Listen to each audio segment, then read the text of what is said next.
In a quiet valley nestled between two vast mountains, there was a little village named Valora.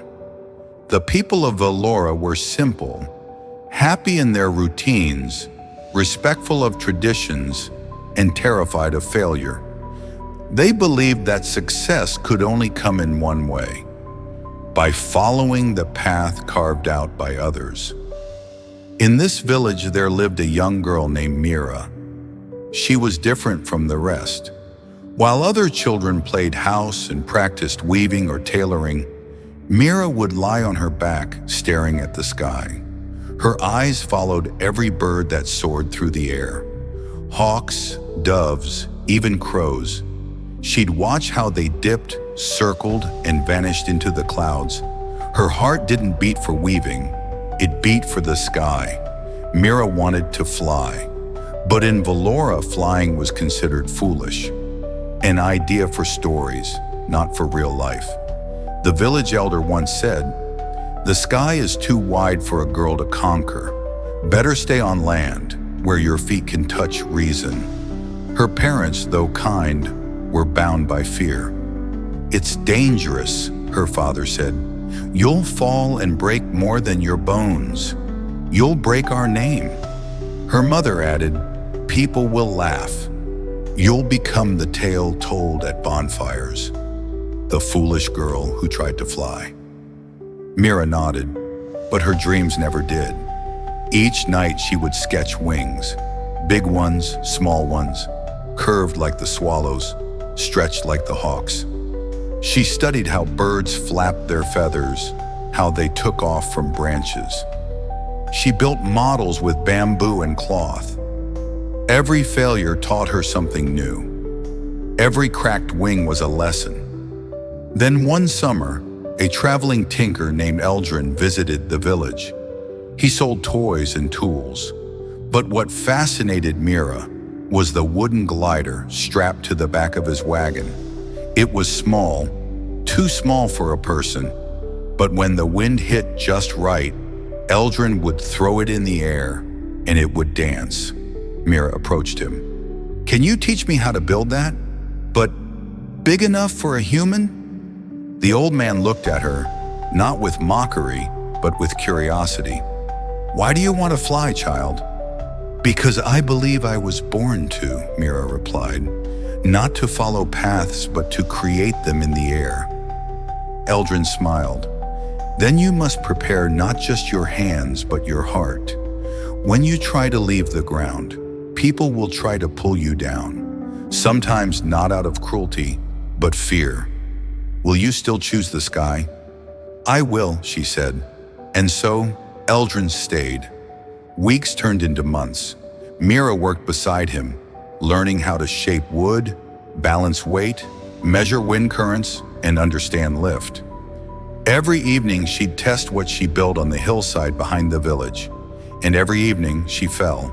Bruised knees, broken models, torn sleeves, laughter from villagers. "She thinks she's a bird. She'll never fly, poor girl. She should be learning how to make bread, not wings." But Mira was not chasing their applause. She was chasing her own roar, silent but real. One day, Mira finally crafted her first full-size glider. It had broad wings made from willow wood, stretched with cloth soaked in resin, balanced, tested, perfect in theory. Her heart beat like thunder. Eldrin looked at her creation and said, "It is ready. But are you?" She nodded.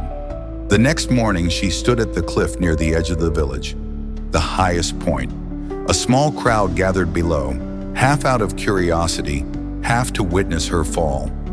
Even her parents came, silent, nervous, ashamed. She strapped herself into the glider. The wind howled around her. The ground below looked like a different world. Her legs trembled, not from fear of falling, but from the weight of everyone's doubts. Then she heard her mother's voice, faint and trembling. "Mira, please come down. You don't have to prove anything." Mira turned, smiled, and whispered, I'm not doing this to prove anything. I'm doing this because it's who I am. And then she ran. For the first time, Mira didn't fall. She soared. The village gasped. The glider sliced through the sky like it belonged there. Mira dipped, circled, climbed higher, laughing into the wind. The trees looked like brushstrokes, the fields like blankets. Below, the villagers stood frozen.